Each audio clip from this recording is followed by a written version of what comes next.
Hello everyone, welcome back. Today we're going to continue where we left off the last time, which is to discuss each and every one of the key areas for success in consulting. We'll start with value and then we'll dig a little deeper. I am actually trying something new with the channel. I am trying a multitude of different tools. I want to change the format. I do want to create more content, so please be patient with me and leave any comments or suggestions that you have for me. Okay, I hope you like it.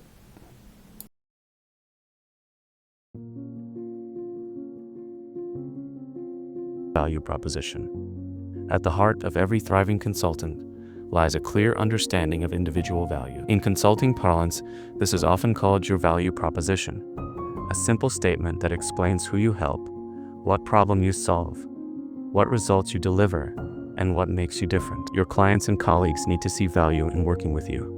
Otherwise, you're just another resource.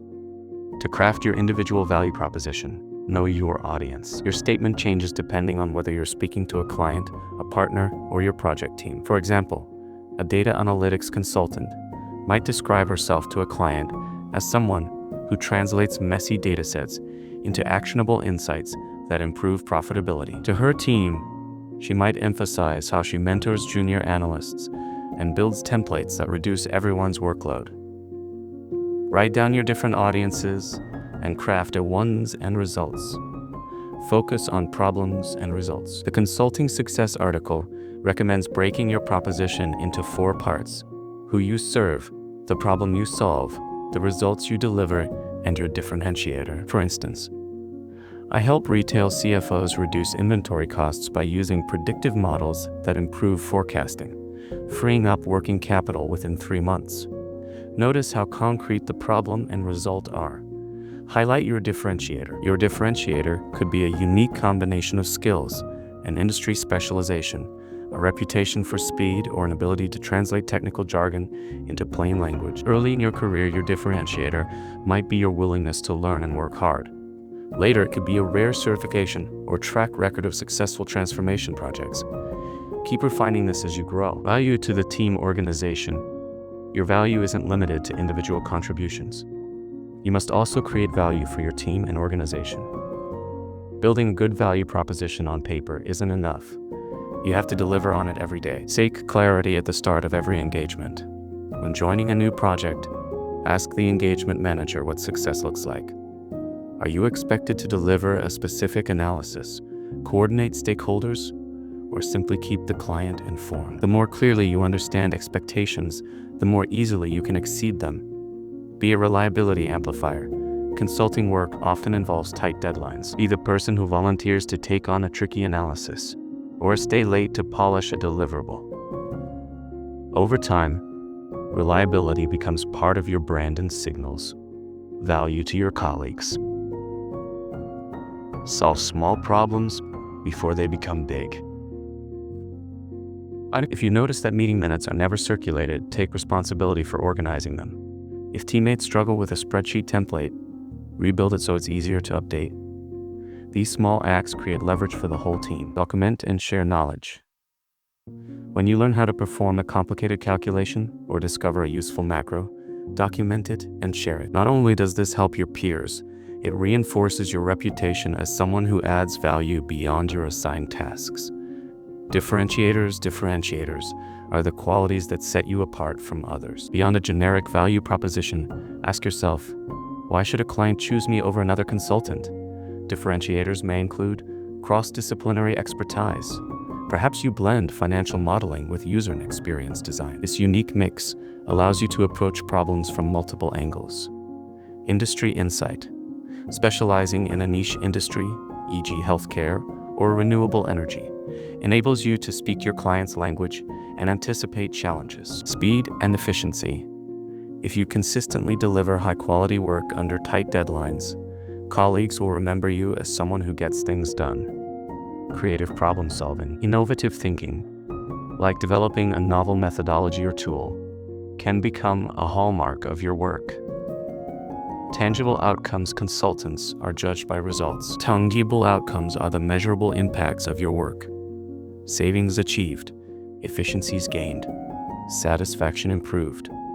To deliver tangible outcomes, Set clear objectives. Define what success looks like with your client or manager. Is it reducing costs by 10%? Increasing customer retention? Clarify metrics at the beginning. Track progress. Use dashboards, scorecards, or simple spreadsheets to monitor your impact. Share these updates regularly with stakeholders to demonstrate progress. Communicate results. At the end of an engagement, summarize outcomes in a concise report. Highlight before and after comparisons, supporting data and testimonials. Credibility value isn't just about short-term deliverables. It's about cultivating credibility so that partners and clients seek you out. Here are strategies for long-term credibility. Collect stories of impact. Keep a wins document where you record projects, the challenges you faced, and the results you delivered.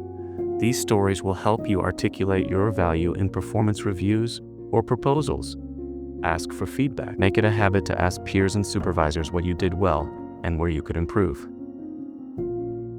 Integrate the constructive feedback into your development plan and share the positive comments when building your portfolio. Invest in skills that compound. Technical skills have a half-life, but problem solving, communication, and leadership remain relevant. When choosing training programs or side projects, prioritize those that build these durable capabilities. Find your niche, then expand. Start by becoming exceptionally competent in a specific area, for instance, ERP implementations or change management.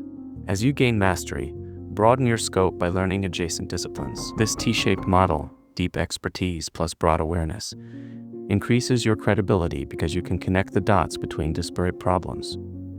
Examples and scenarios: imagine you're a junior consultant on a supply chain project. Early on, you notice that the client's data is disorganized, causing delays. You take the initiative to clean and standardize the data sets, which accelerates analysis for the entire team. Later, you use that clean data to develop an interactive dashboard that the client's executives can access in real time. This tangible outcome demonstrates your value to the team and to the client, and becomes a compelling story in your personal value proposition. Another scenario: you work in HR transformation. During an engagement, you realize the client has never mapped their hiring process end to end. You conduct interviews with each department, document their workflows, and identify bottlenecks that were costing them weeks of delay. Your work shortens the hiring cycle and saves the client money. This outcome adds to your credibility and becomes part of your narrative when pitching similar work in the future. Key takeaways: craft an individual value proposition that clearly states who you help, the problem you solve, the results you deliver, and what makes you different. Demonstrate value to your team and organization by being reliable, solving problems, and sharing knowledge. Identify differentiators that set you apart.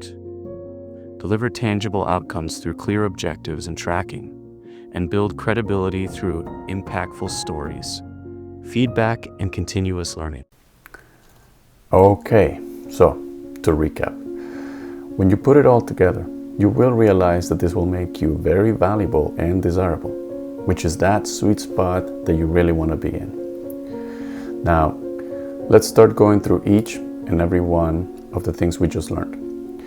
Number one, individual value proposition. Now, what are the three key things that you need to know about this? Number one, know your audience.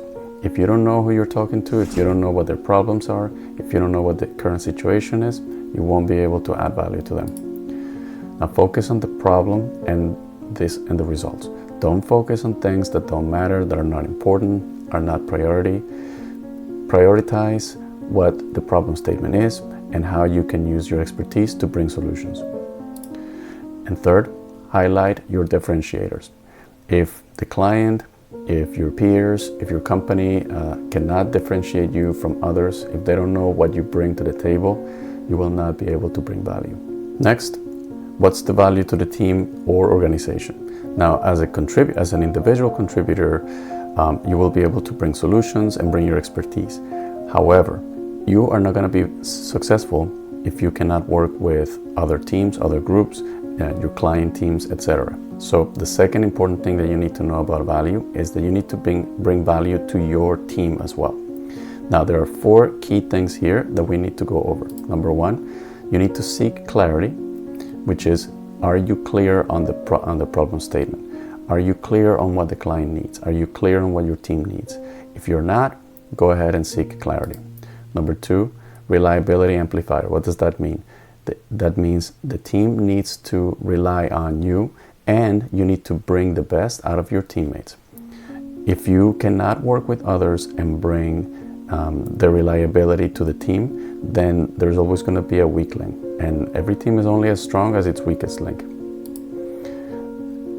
The next thing that you probably should do to bring value and be recognized is solve small problems. What does that mean? That means if you start with small things, but that are important to your client, that are important to your team, but no one is taking care of them, if you take care of them, that would make you extremely valuable. And last one is document and share knowledge.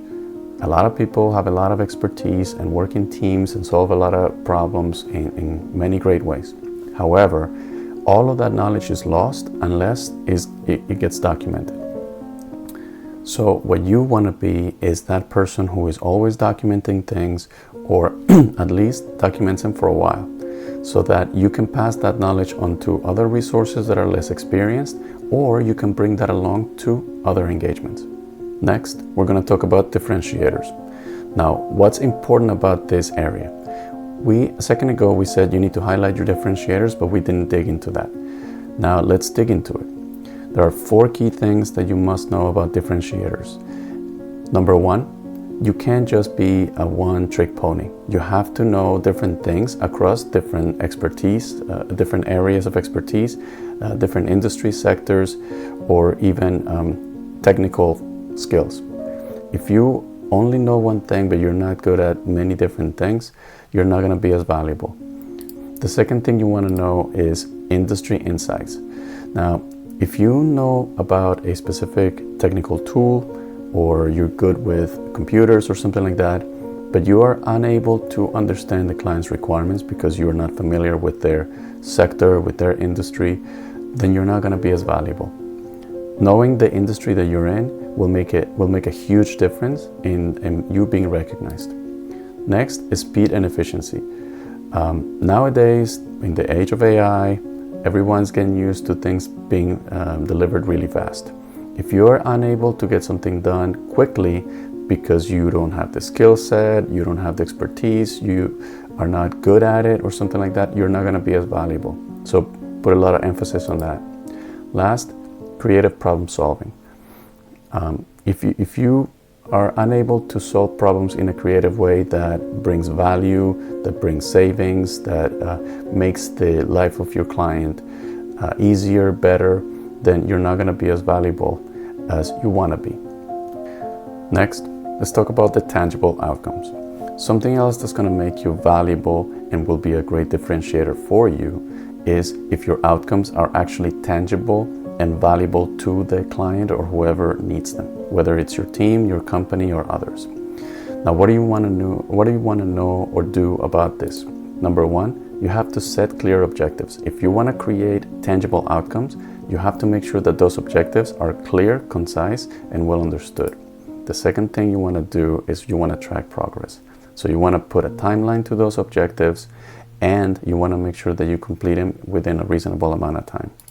And the last thing is, if you complete those objectives, you want to be clear about communicating that to those who are going to benefit from your outcomes. If they don't know what you did, or they don't know that you did it, then you're not going to be as valuable to them. Last, let's talk about credibility. Now, after you put it all together, you want to make sure that your client finds you, or your teammates find you credible. Now, what are you going to do to make sure that your credibility increases? There's a couple of things that we want to talk about here. Number 1, you want to collect stories of impact.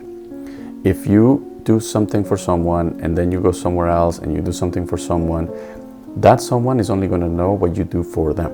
However, if you have a portfolio of things that you have done and you're able to prove that with everything else that we discussed earlier, then that increases your credibility. Number 2, to get better, you need to ask for feedback. Anyone that you look up to, your leaders, partners, people in high up positions, or even your teammates that you look up to, that you work with, You want to make sure that you get their feedback so that you can improve on areas that you may not realize you're lacking. Next, you want to invest in skills. Not only that, portable skills. If you have skills that are only usable at the place you're at, then the next time you go to another place, you're not going to be able to use those skills. However, if you have skills that are portable, that you can use any place, that you can use for a multitude of situations, that will make you more valuable. And last, you got to find yourself a niche. If you're good at something and that something is something that not many people know, then make sure that you get better at it so that you can have your niche and you can become more valuable. Why? Because if you know something that a lot of people know, then you're just one more in the group. However, if you are someone who knows a specific skill that not many people know, then people will find you because your network will work for you. Now, last, there's one more thing that I wanted to talk about, which is an article that I saw some time ago. This article is about Gen Z. Now, I'm not going to make any comments. I work with a lot of Gen Zs. However, in terms of value add, you want to make sure that you don't confuse knowing your value with asking for more than you think you're worth. Now, we all want to be worth $1 million. However, you have to understand that you're competing with other people who are more seasoned. So if your expectations are too high, then you're not going to be considered for a position, you're not going to be considered for a role or something like that. I was reading this article about Gen Z wanting to earn six figures basically right out of college. Now, I'm not a Gen Z, so I am probably biased because when I came out of college, my expectations weren't as high. However, I have been successful and happy with my career, and that's why I'm here sharing this knowledge with you. One recommendation I can give you is just because you start high, it doesn't mean that you're going to continue to earn more and more and more progressively faster. Maybe you start earning, but if you are not someone who adds value, someone who can make themselves recognized, then you're just going to get stuck at a certain point. You're not going to grow any further. Sometimes you need to get the foot on the door for less. Don't worry about the beginning. But if you can prove yourself and you are valuable, then you can get promoted, then you can get the better jobs, then you can consider other opportunities outside, you can consider opportunities working on your own. The point here is that what you start with does not mean that's what you're worth. It just means you have an opportunity to start somewhere, get your foot in the door, and what you do with that opportunity is more important than your starting salary. So don't get confused about, hey, you know what, this is what I'm worth, and if I don't get that, then I don't want that job. Don't worry about it. Just start low, and very soon, if you're valuable, you're going to get to that six figures and more. Well, that was a handful. I hope you enjoyed it, and see you soon.